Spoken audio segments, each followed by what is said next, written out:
Bonjour et bienvenue dans l'épisode 3 de la saison 1 consacrée au web. Les objectifs de cet épisode sont de comprendre le fonctionnement d'un serveur web, créer un menu simple, positionner des éléments, faire des liens, les comportements graphiques de blocs et la mise en forme de blocs, les classes CSS par balise ainsi que les priorités de classe, et pour finir, le pied de page.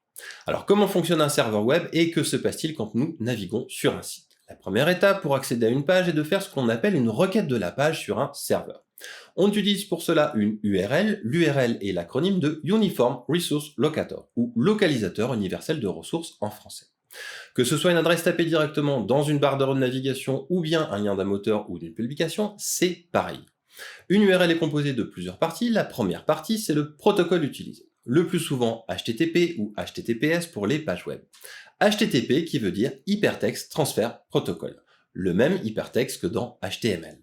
Sachez qu'il en existe d'autres, un autre utilisé, c'est le protocole FTP pour File Transfer Protocol qui permet donc de faire des transferts de fichiers sur un serveur. C'est souvent ce que nous utilisons pour copier notre site depuis l'ordinateur sur l'hébergeur de notre site web. La deuxième partie, c'est le nom de domaine. Ce nom de domaine est un nom lisible par nous les humains. Il est souvent facile à retenir avec un nom de marque, un nom d'artiste, etc. Les ordinateurs travaillent eux principalement avec des adresses IP, IP pour Internet Protocol, qui sont donc une suite de chiffres pour les IP version 4 et une suite de chiffres et lettres pour les IP version 6. Il existe donc une sorte d'annuaire qui fait correspondre les noms de domaine avec les adresses IP des machines. On appelle cela des DNS, Domain Name System. La dernière partie d'une URL est composée du chemin et aussi du nom de la ressource demandée sur le serveur. Dans notre exemple, c'est une page HTML dans un sous-dossier. Les URL sont donc des adresses identifiables par nous, les humains. Donc quand vous faites une requête, cette requête parcourt un chemin entre plusieurs ordinateurs pour savoir à quel serveur il faut faire cette requête au final. Le serveur concerné s'occupe ensuite de vous renvoyer la ressource demandée. Si vous avez compris ce qu'est une requête, alors tout le reste est facile à comprendre car ce ne sera que de multiples requêtes. En effet, dans le cas d'une page web, vous allez recevoir la page HTML demandée. Cette page web contient des informations mais ne contient pas encore les styles, les images, les typographies et les autres ressources. Votre navigateur va donc lire la page web, la décortiquer et envoyer d'autres requêtes au serveur web concerné pour obtenir les ressources manquantes. Les styles CSS et quasi toutes les images sont hébergés sur le même serveur. Mais les typos peuvent être hébergés ailleurs, certains scripts aussi, et les vidéos sont le plus souvent hébergées ailleurs. La visualisation de la page HTML se rafraîchit au fur et à mesure que les ressources arrivent.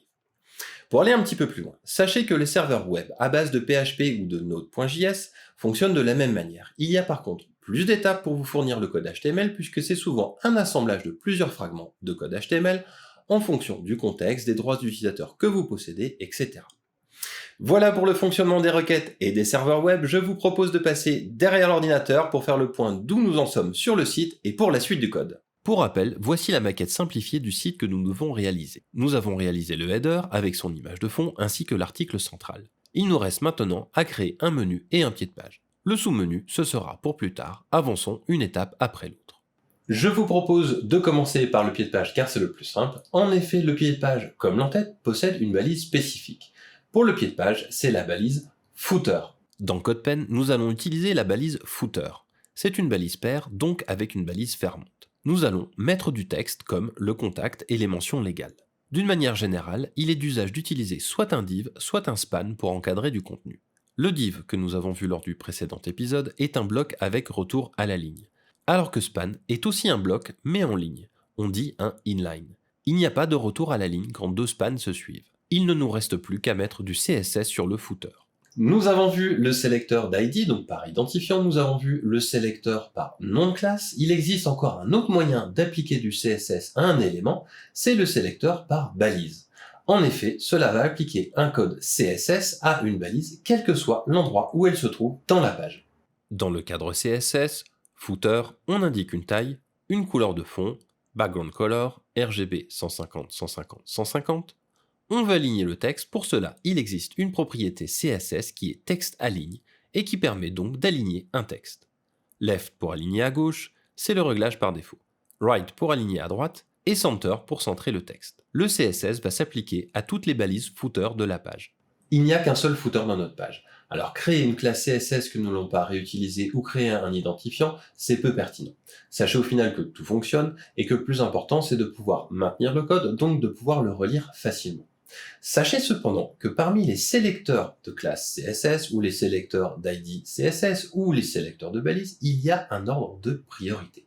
Mettons la couleur de texte de footer en blanc. Une classe CSS sera considérée plus importante que le sélecteur de balise. Un ID sera considéré plus important que le sélecteur de classe, et le style inline sera considéré plus important que le sélecteur d'ID. Pour en revenir à notre pied de page, on aimerait que le texte ne soit pas accroché en début de pied de page, donc nous allons utiliser une marge intérieure. C'est le padding. Padding top 5%. Les marges intérieures, extérieures ainsi que les bordures sont des éléments extrêmement puissants pour donner du style à des éléments. Nous allons voir cela dans le menu. Il existe une balise structurante pour la navigation qui s'appelle nav. Nav est une balise paire, avec donc une balise fermante. Pour faire des menus, nous allons utiliser des listes à puces. Il y a deux balises paires, UL pour définir une liste à puces, LI pour définir un élément de la liste. LI un deuxième élément, LI un troisième. On ferme la balise UL. Ce sont des listes à puces non ordonnées. Il existe la version ordonnée avec OL qui affiche des nombres à la place des points. Nous pouvons changer la décoration des listes à puces avec la propriété CSS List Style Type pour par exemple faire des cercles ou encore des chiffres, des carrés. Dans notre cas, on va les faire disparaître avec None. Un menu est un élément cliquable. C'est un lien qui ramène vers quelque chose. Nous allons pour cela utiliser une balise pour faire des liens, c'est la balise A.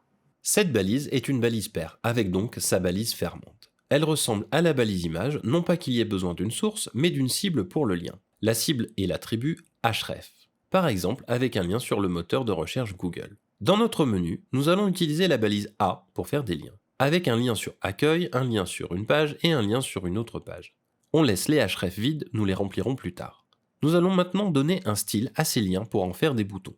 Mais avant cela, donnons un style à nav avec une couleur de fond, une largeur et une hauteur. Il nous reste aussi à placer cette liste de manière horizontale. Nous avons vu que la balise div se comporte comme un bloc avec retour à la ligne, c'est-à-dire les uns en dessous des autres. Alors que la balise span se comporte de manière séquentielle, c'est-à-dire les éléments les uns à la suite des autres. Ce type de comportement est un comportement de type inline. Sachez qu'il est possible de modifier le comportement d'une balise avec la propriété CSS suivante qui est display. Parmi toutes les possibilités offertes, on va en utiliser une qui est assez particulière, c'est-à-dire on va utiliser la propriété flex qui va nous permettre de répartir et de positionner les éléments contenus au sein d'une balise. Prenons par exemple deux blocs div avec un contenu. Ils se comportent par défaut en display block. Display inline permet de changer leur comportement. Idem pour span qui par défaut est en display inline. On peut changer leur comportement en display block. Il y a beaucoup de possibilités offertes avec display. Nous verrons cela en détail saison 2. Pour en revenir à flex, changeons la propriété display de la balise UL, display flex. Nous pouvons maintenant choisir la manière dont les éléments vont se répartir avec justify content. Center pour les centrer, flex end pour les positionner à la fin, flex start pour les positionner au début, space between pour répartir l'espace vide entre les éléments avec le premier calé à gauche et le dernier à droite, space around, il y aura autant d'espace de chaque côté de chaque élément, et enfin, space evenly, avec une répartition équitable de l'espace autour des éléments. Nous allons choisir cette répartition pour notre menu. Flex est très puissant, nous verrons dans la prochaine saison toutes les possibilités de flex. Nous avons vu comment positionner des éléments. Il ne nous reste plus maintenant qu'à mettre du style à nos boutons, et nous allons utiliser pour cela des propriétés de marge intérieure, extérieure, ainsi que des bordures, et jouer avec tout ça. Nous allons utiliser un sélecteur de balises, mais en les cumulant, ici avec LI, A. C'est-à-dire que seuls les A dans les LI seront concernés par le style. Plaçons une couleur de fond avec background color, RGB 56, 56, 56 et une couleur de texte color white. Nous allons enlever le trait de soulignement des liens avec la propriété text decoration none. Nous allons donner une taille minimale pour que tous les boutons fassent la même taille avec min width 100 pixels, mais nous allons devoir changer le display du lien en type bloc avec display block. Pour centrer le texte, c'est comme pour le footer, text align center. Plaçons maintenant une bordure avec border. Border, 1 pixel c'est la taille, solide, et une couleur RGB 255, 255, 255. À la place de solide, nous pourrions utiliser dashed pour des petits traits ou dotted pour des petits points. On arrondit les bords avec border radius 4 pixels. Si on change la taille de border de 1 pixel à 7 pixels, on s'aperçoit que l'objet grandit de toutes parts. Chaque élément possède son contenu ainsi qu'une marge intérieure que nous allons définir avec padding. Il possède aussi une bordure que nous allons définir avec border et enfin tout autour de lui une marge extérieure que nous allons définir avec margin. Les marges ont 4 valeurs, en haut, à droite, en bas et à gauche. Padding top 0,4 rem pour définir la marge intérieure en haut, padding right 0,2 rem pour définir la marge intérieure à droite, padding bottom 0,4 rem pour définir la marge intérieure en bas, padding left 0,2 rem pour définir la marge intérieure à gauche. Il y a une manière plus rapide d'écrire les 4 valeurs. Padding 0,4 rem, 0,2 rem, 0,4 rem, 0,2 rem. Les valeurs se lisent dans le sens des aiguilles d'une montre en débutant à midi. Sachez que dans le cas où haut et bas sont identiques et gauche et droite aussi, on peut écrire padding 0,4 rem, 0,2 rem. Les marges extérieures fonctionnent de la même manière avec margin. Si toutes les marges sont identiques, on peut utiliser une seule valeur, margin 0,5 rem. Nous avons utilisé parfois des pixels, parfois des rem, et nous verrons lors du prochain épisode les unités de manière plus détaillée. Vous retrouverez les différents codes PEN de cet épisode dans la description. Je vous propose de faire le bilan de ce que nous avons appris dans cet épisode. Nous avons appris le fonctionnement d'un serveur web et les requêtes, le pied de page avec la balise footer, la nouvelle balise span, les classes CSS par balise ainsi que les priorités de classe, une balise de structure pour la navigation avec la balise nav, créer un menu simple avec les balises UL et LI, positionner des éléments avec flex, faire des liens avec la balise A, les comportements graphiques de blocs avec display, et la mise en forme de blocs avec margin, padding et border. Je vous donne rendez-vous dans le prochain épisode qui a pour but de reprendre tout ce que nous avons fait jusqu'à présent pour enfin réaliser une page web complète d'une seule pièce. Nous allons aussi comprendre la gestion des fichiers HTML, CSS, JS dans les dossiers, gérer les fichiers HTML et CSS, une prise en main de Visual Studio Code, de nouvelles balises de structure de page et le point sur les différentes unités. N'oubliez pas le pouce bleu, l'abonnement avec la cloche pour être au courant des nouvelles vidéos et je vous dis à très vite.